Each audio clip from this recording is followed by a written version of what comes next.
to take on the role of heading the National Examination Council.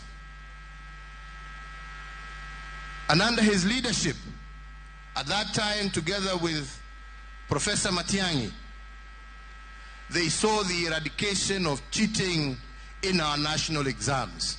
And they brought sanity and quality back to exams and to our education system. Hiyo kazi yote ilikuwa ya huyu mzee ambaye amelala hapa mbele yetu.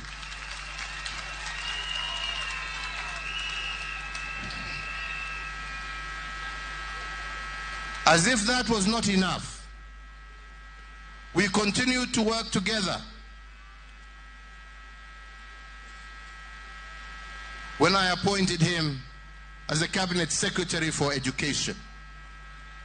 And again, a milestone for Kenya under his leadership of the ministry. For the very first time, and the first country in sub-Saharan Africa